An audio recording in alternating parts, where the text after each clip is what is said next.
Hey, what's up, friend? Juan Pablo here. So what I want to do today is just share with you a few things you need to be mindful of when using business credit to invest in real estate, right? So I want to share with you the good, the bad, and the ugly. So let's start with the good. The good thing about investing with business credit in regard to real estate investing is that you can acquire the asset 100% financed. For instance, if you've got pre-approved for a mortgage, that can cover potentially 80% of the purchase. I'm talking about investment properties here. Then the other 20% can be covered by many different forms of financing, such as seller financing, or in this case, business credit, right? So that way you can acquire an income-producing asset while using little to none of your own cash, okay?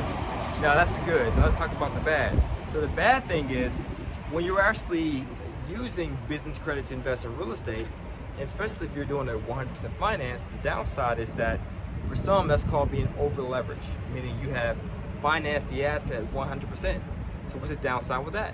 Well, the downside is that it will eat away a little bit at your cash flow, right? Because you have higher debt that you have to pay. But as long as you buy the property right, buying it with enough built-in equity, with a certain number of cash flow per unit per month, with a certain return, as well as having a sound exit strategy to get you out of that business credit in a short manner of time, then you're A-OK. Now let's talk about the ugly, right? The ugly in regard to business credit is if you're using it haphazardly, meaning you got the business credit, you bought the property, you don't know nothing about the minimum payment, how that's being calculated, you don't know anything about how to convert to cash. You just got business credit from some funding company. They charge you an upfront fee, and then on the back end they give you business funding, in which you can't even use for real estate, right? You would think that if they gave you a funding estimate, you can use it all for real estate, but you can't. Why? Because some of those business credit cards that they provide you with might be charge cards, which you can't convert to cash, or B, they may be quote unquote business credit cards, right? You can get the credit card in your business name, but if you charge it, if you use it, the debt utilization shows up on your personal credit.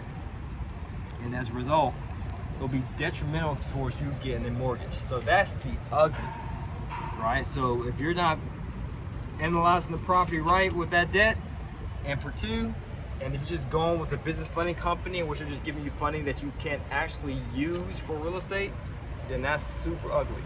So if you're interested in getting pretty, right?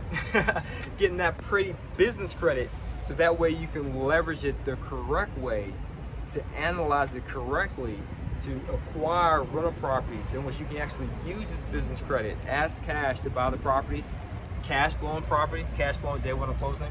Then all you have to do, my friend, is just check the link below to learn more.